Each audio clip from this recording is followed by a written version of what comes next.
Something which is well known and well understood about entrepreneurship is the aspiration to do something big. But something which also should be taken into consideration is the aptitude to start small.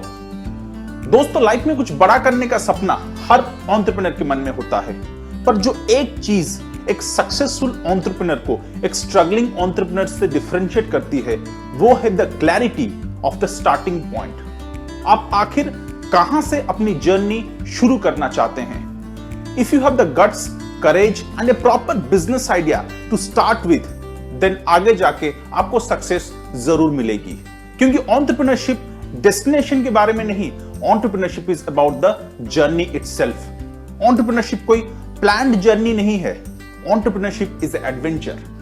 आपको हर मोड़ पर hurdles मिलेंगे, and if you cross this hurdles, then the reward would be waiting for you. Hello guys, मैं राजन और आज हम बात करेंगे डिफरेंट टाइप्स ऑफ एंटरप्रेन्योरशिप के बारे में। दोस्तों, एंटरप्रेन्योर की जर्नी के हिसाब से डिफरेंट टाइप्स ऑफ एंटरप्रेन्योरशिप होती है। ये आप पर है कि आप कौन सा मोड लेते हैं अपने लाइफ में to start your journey as an entrepreneur. जैसे कि small business entrepreneurship, large company entrepreneurship, scalable startup entrepreneurship, social entrepreneurship, innovative entrepreneurship, hustler entrepreneurship, imitator entrepreneurship, researcher entrepreneurship और बायर एंटरप्रेन्योरशिप। तो चलिए सबसे पहले बात करते हैं स्मॉल बिजनेस एंटरप्रेन्योरशिप के बारे में।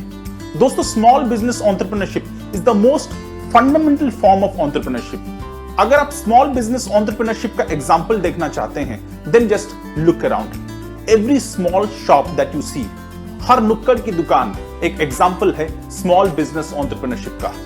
इनफैक्ट ये स्मॉल बिजनेस एंटरप्रेन्योर्स, या फिर जिसे हम अनऑर्गेनाइज्ड सेक्टर एंटरप्रेन्योरशिप भी कहते हैं, ये सबसे ज्यादा कंट्रीब्यूट करते हैं हमारे देश के जीडीपी में। एफडीआई या फिर फॉरेन डायरेक्ट इन्वेस्टमेंट आज तक कभी भी 6% से ज्यादा का कंट्रीब्यूशन देश की जीडीपी में नहीं कर पाया है, जहां की दूसरी तरफ ये अनऑर्गेनाइज्ड सेक्टर हर साल मोर देन 50% कंट्रीब्यूशन करते हैं हमारे देश के जीडीपी में।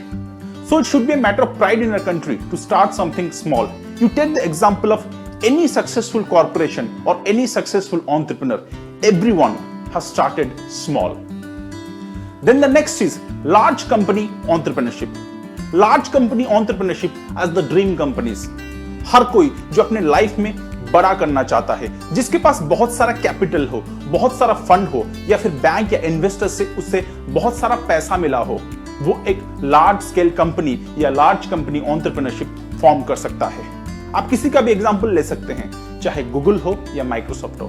These are large company entrepreneurship which every aspiring entrepreneur is dreaming about.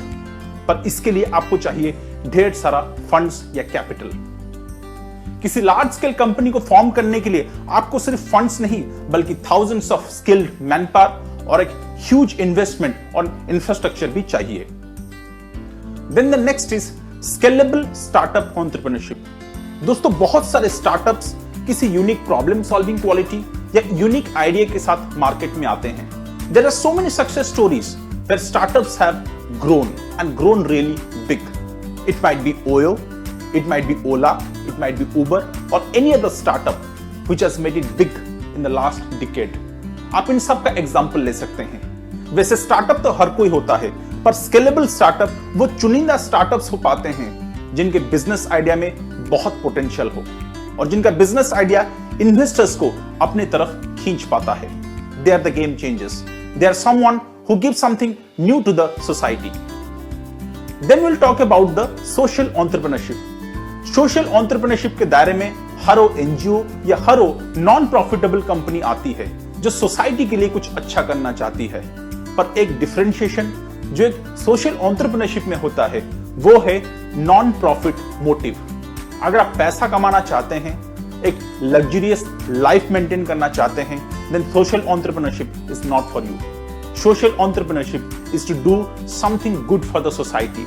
अक्सर कोई भी एजुकेशन फील्ड में अगर कोई स्टार्टअप शुरू होता है, मेनली ए स्कूल और ए कॉलेज और समथिंग इन द मेडिकल और under privilege kids field, this is all about social entrepreneurship.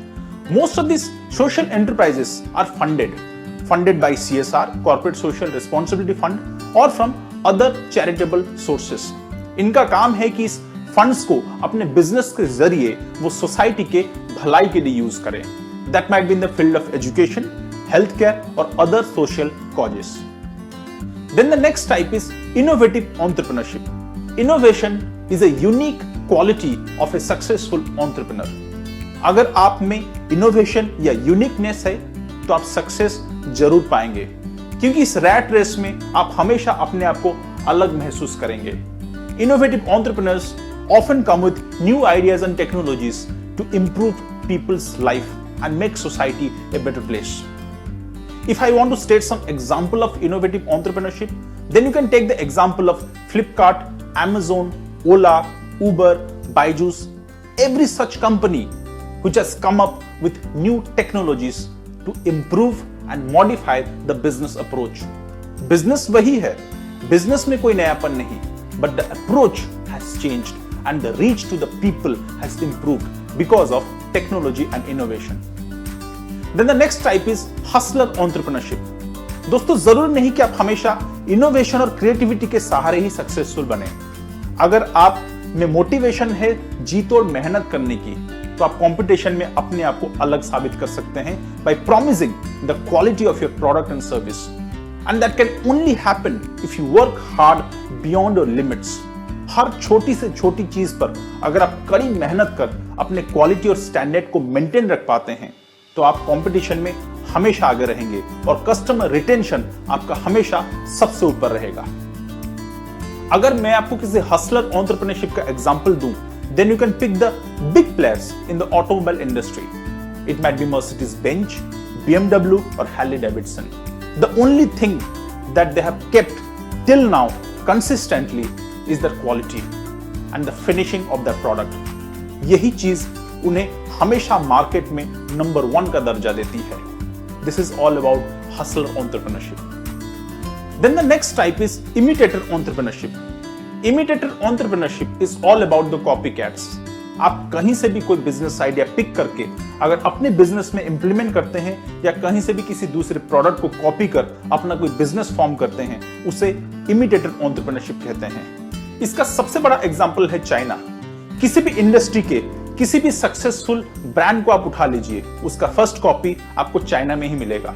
But something which China does uniquely is the balance between quality, quantity and price. अगर आप ये maintain कर सकते हैं तो बतौर इमिटेटर एंटरप्रेन्योर आप सक्सेसफुल हो सकते हैं। Then the next type is researcher entrepreneurship. दोस्तों हमेशा प्रोडक्ट या सर्विस में ही बिजनेस नहीं चलते। There are lot of research work which is needed in the business. R&D या रिसर्च एंड डेवलपमेंट एक बहुत बड़ा यूनिट होता है किसी भी बिजनेस वर्टिकल में।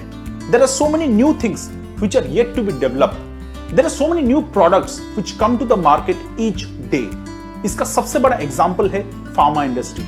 फार्मा इंडस्ट्री में रिसर्च एंड डेवलपमेंट एक बहुत बड़ा एरिया है।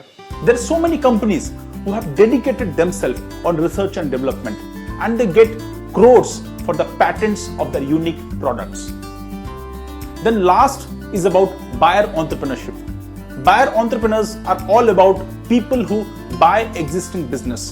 अगर आपके पास इतना कैपिटल या पैसा है जिससे आप किसी डूबते हुए बिजनेस को खरीद सकते हैं और उसे सुधार कर अपने हिसाब से चला सकते हैं, then you can go ahead.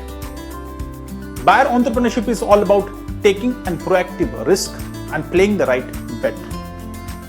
तो दोस्तों ये थे different types of entrepreneurship. It also brings us to what are the different types of enterprises. कितने तरीके के कंपनीज फॉर्म हो सकते हैं, इसके लिए आपको हमारा वीडियो देखना पड़ेगा which is about what are the different ways to register your company. It might be a private limited company, 1 person company, sole proprietorship, general partnership या LLP। इन सब की जानकारी आपको उस वीडियो में मिल जाएगी।